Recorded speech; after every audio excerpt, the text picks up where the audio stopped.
Chapter 66 of the Count of Monte Cristo by Alexandre Dumas.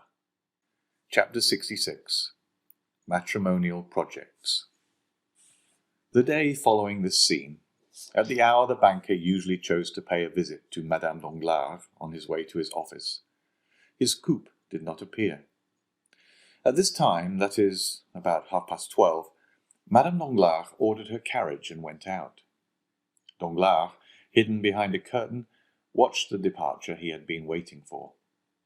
He gave orders that he should be informed as soon as Madame Danglars appeared. But at 2:00 she had not returned. He then called for his horses, drove to the chamber, and inscribed his name to speak against the budget. From 12 to 2:00, Danglars had remained in his study, unsealing his dispatches and becoming more and more sad every minute, heaping figure upon figure, and receiving, among other visits, one from Major Cavalcanti, who, as stiff and exact as ever, presented himself precisely at the hour named the night before, to terminate his business with the banker. On leaving the chamber, Danglars, who had shown violent marks of agitation during the sitting, and been more bitter than ever against the ministry, re-entered his carriage, and told the coachman to drive to the Avenue des Champs-Élysées, Numéro 30.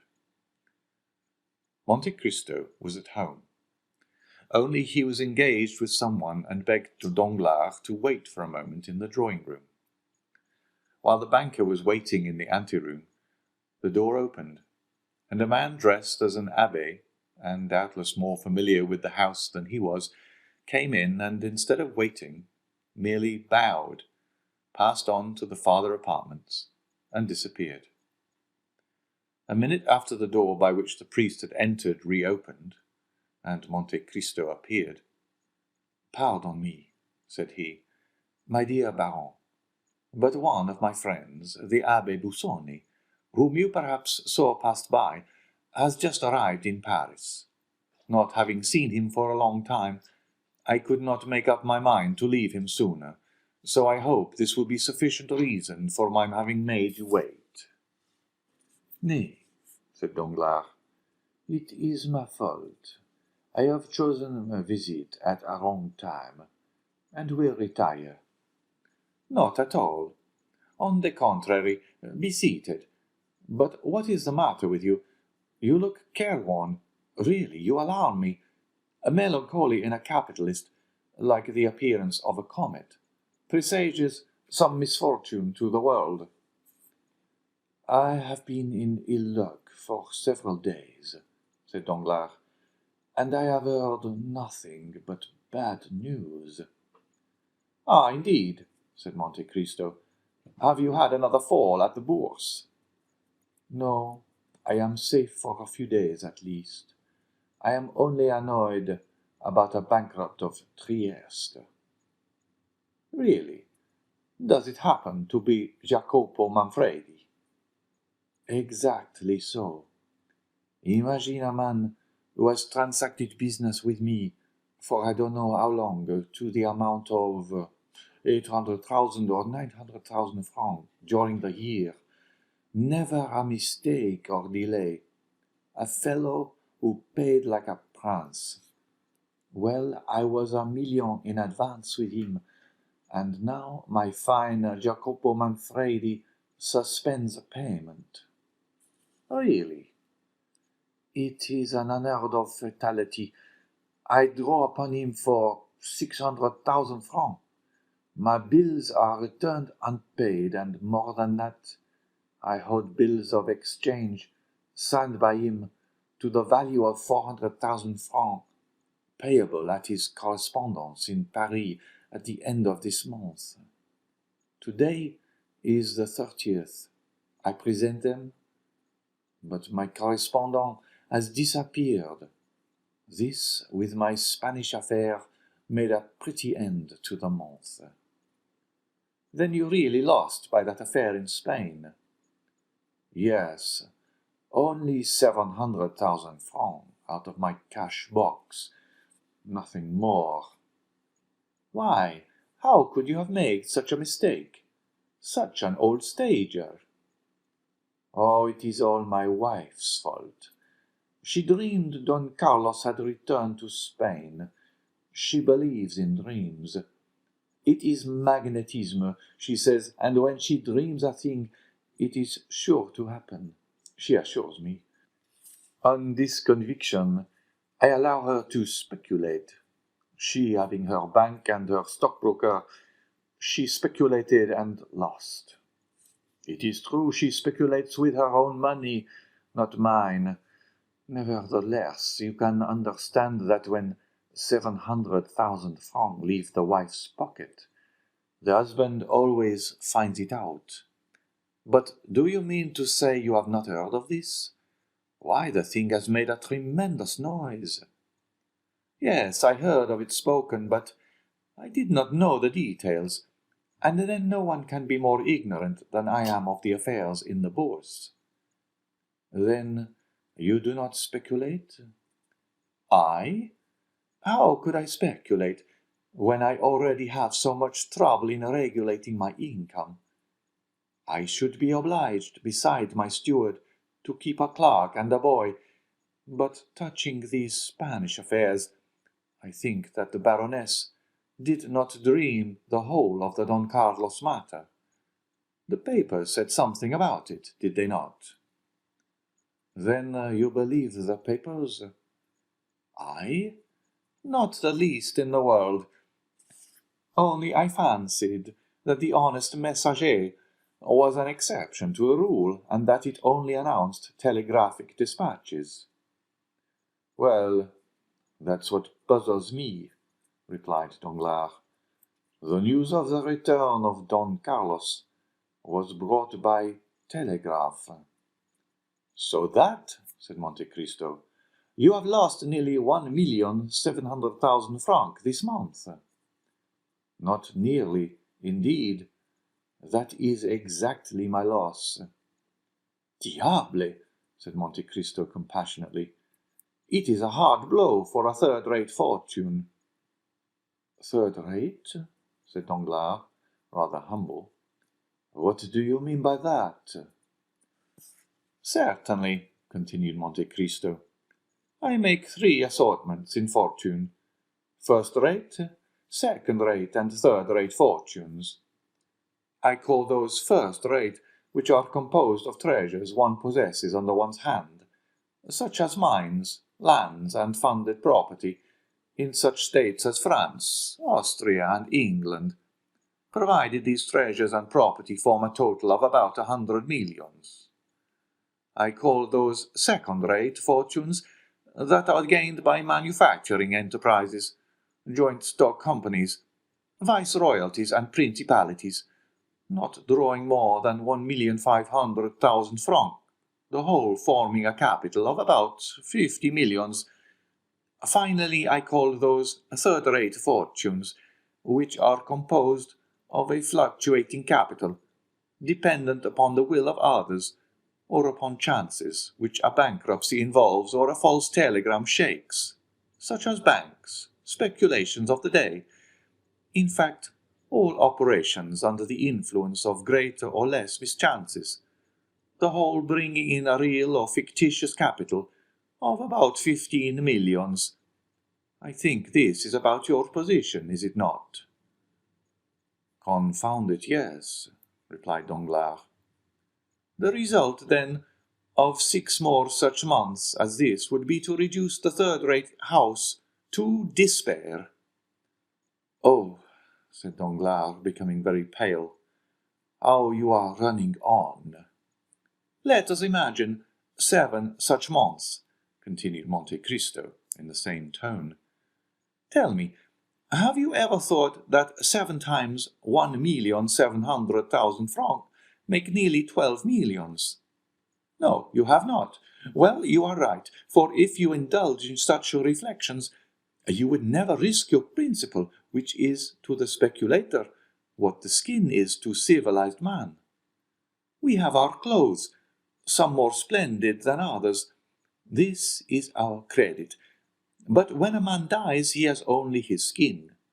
In the same way, on retiring from business, you have nothing but your real principal, of about 5 or 6 millions, at the most.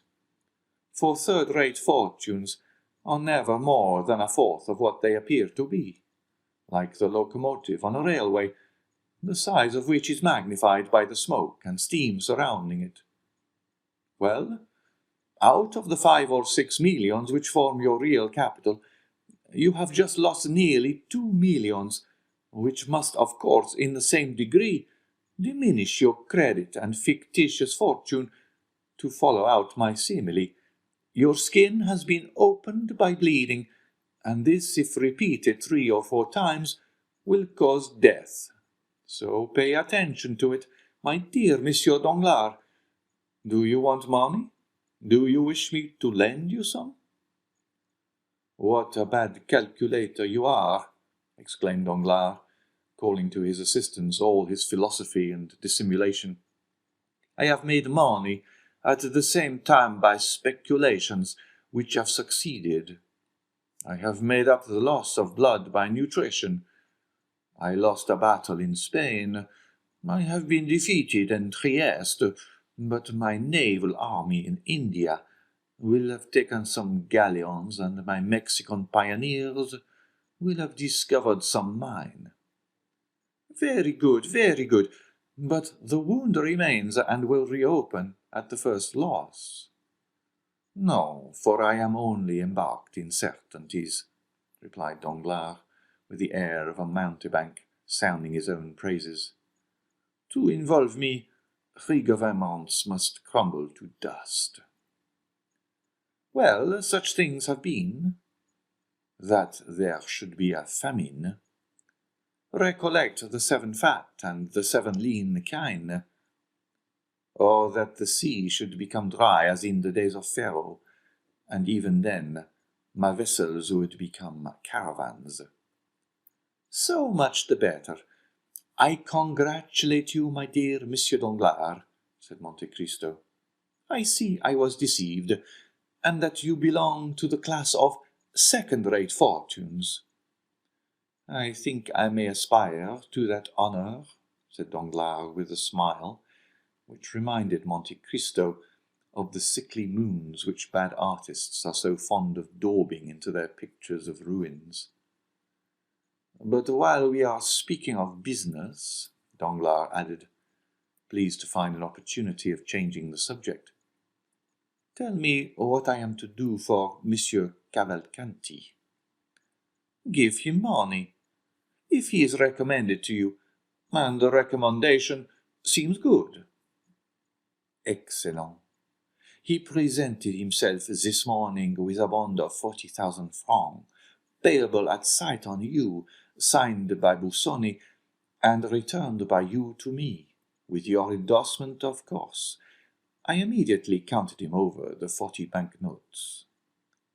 Monte Cristo nodded his head in token of assent. But that is not all, continued Danglars. He has opened an account with my house for his son. May I ask how much he allows the young man? 5,000 francs per month. 60,000 francs per year. I thought I was right in believing that Cavalcanti to be a stingy fellow. How can a young man live upon 5,000 francs a month? But you understand that if the young man should want a few thousand more, do not advance it. The father will never repay it. You do not know these ultramontane millionaires. They are regular misers. And by whom were they recommended to you? Oh, by the house of Fenzi, one of the best in Florence. I do not mean to say you will lose, but nevertheless, mind you hold to the terms of the agreement. Would you not trust the Cavalcanti? I? Oh, I would advance 6 millions on his signature. I was only speaking in reference to the second-rate fortunes we were mentioning just now. And with all this, how unassuming he is! I should never have taken him for anything more than a mere major. And you would have flattered him, for certainly, as you say, he has no manner. The first time I saw him, he appeared to me like an old lieutenant, who had grown mouldy under the epaulets. But all the Italians are the same. They are like old Jews when they are not glittering in oriental splendor. The young man is better, said Danglars. Yes, a little nervous, perhaps, but upon the whole, he appeared tolerable. I was uneasy about him. Why? Because you met him at my house, just after his introduction into the world, as they told me.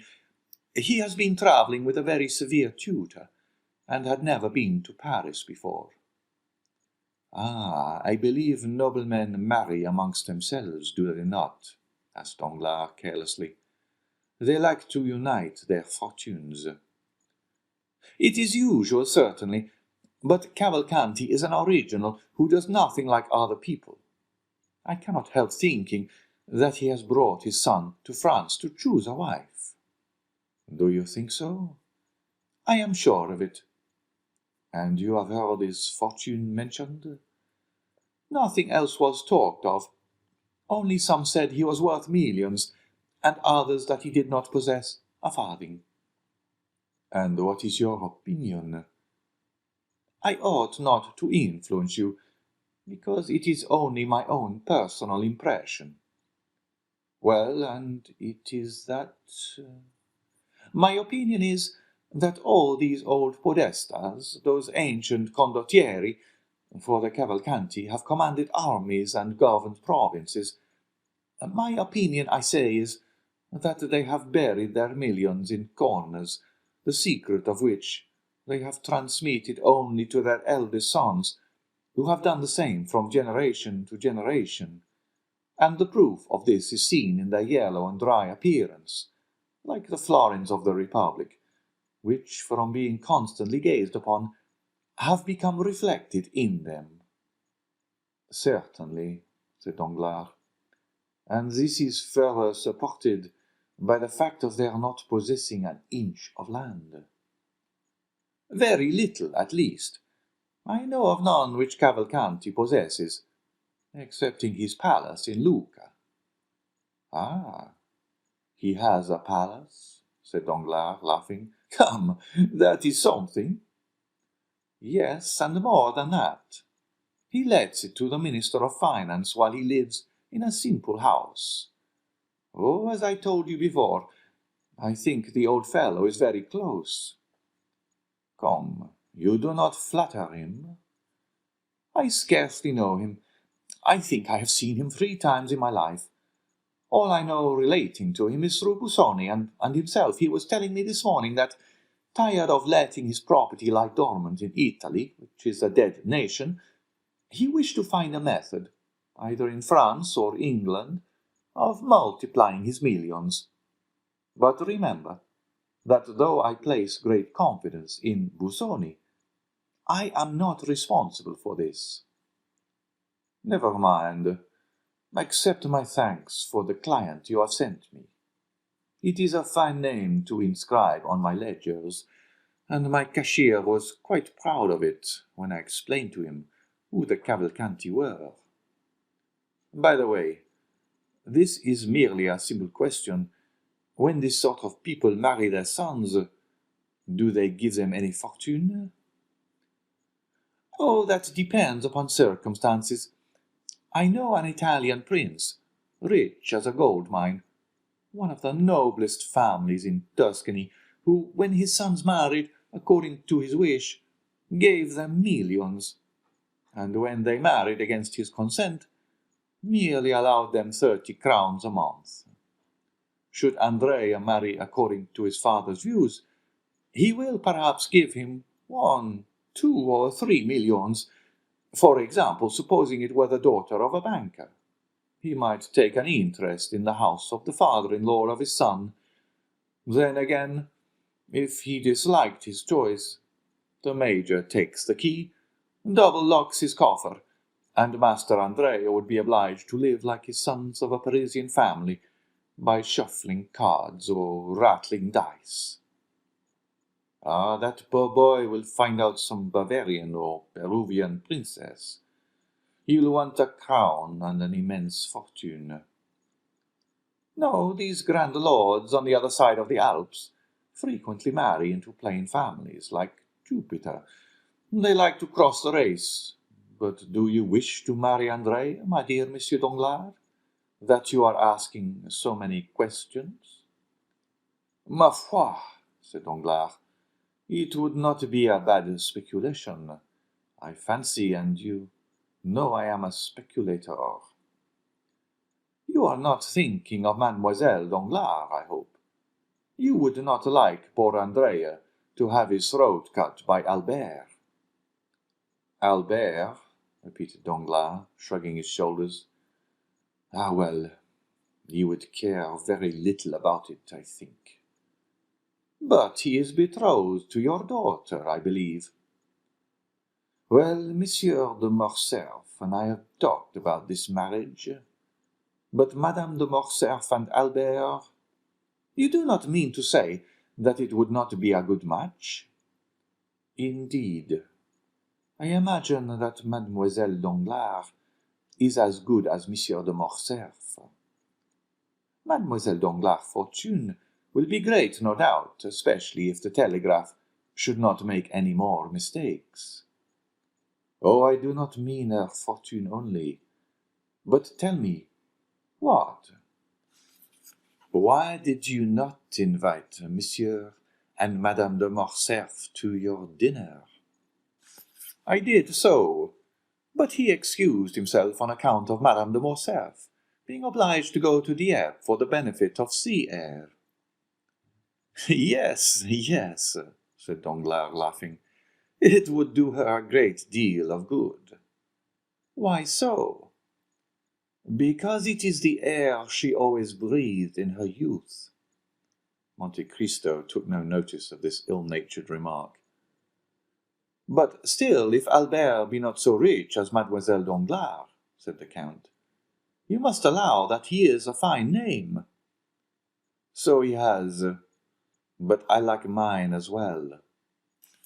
Certainly, your name is popular, and does honour to the title they have adorned it with. But you are too intelligent not to know that, according to a prejudice, too firmly rooted to be exterminated, a nobility which dates back 5 centuries is worth more than one that can only reckon 20 years. And for this very reason, said Danglars with a smile which he tried to make sardonic, I prefer Monsieur Andrea Cavalcanti to Monsieur Albert de Morcerf. Still, I should not think that the Morcerfs would yield to the Cavalcanti. The Morcerfs. Stay, my dear Count, said Danglars. You are a man of the world, are you not? I think so. And you understand heraldry? A little. Well, look at my coat of arms. It is worth more than Morcerf's. Why so? Because though I am not a baron by birth, my real name is at least Danglars. Well, what then? Well, his name is not Morcerf. How? Not Morcerf? Not the least in the world. Go on. I have been made a baron, so that I actually am one. He made himself a count, so that he is not one at all. Impossible. Listen, my dear Count. Monsieur de Morcerf has been my friend, or rather my acquaintance, during the last 30 years. You know I have made the most of my arms, though I never forgot my origin. A proof of great humility or great pride, said Monte Cristo. Well, when I was a clerk, Morcerf was a mere fisherman. And then he was called? Fernand. Only Fernand? Fernand Mondego. You are sure? Pardieu, I have bought enough fish of him to know his name. Then why do you think of giving your daughter to him? because Fernand and Danglars, being both parvenus, both having become noble, both rich, are about equal in worth, excepting that there have been certain things mentioned of him that were never said of me. What? Oh, nothing. Ah, yes, what you tell me recalls to mind something about the name of Fernand Mondego. I have heard that name in Greece. In conjunction with the affairs of Ali Pasha? Exactly so. This is the mystery, said Danglars. I acknowledge I would have given anything to find it out. It would be very easy, if you much wished it. How so? Probably you have some correspondent in Greece. I should think so. At Yanina. Everywhere. Well, write to your correspondent in Yanina and ask him what part was played by a Frenchman named Fernand Mondego in the catastrophe of Ali Tepelini. You are right, exclaimed Danglars, rising quickly. I will write today. Do so. I will. And if you should hear of anything very scandalous, I will communicate it to you. You will oblige me. Danglars rushed out of the room and made one leap into his coupe. End of chapter 66.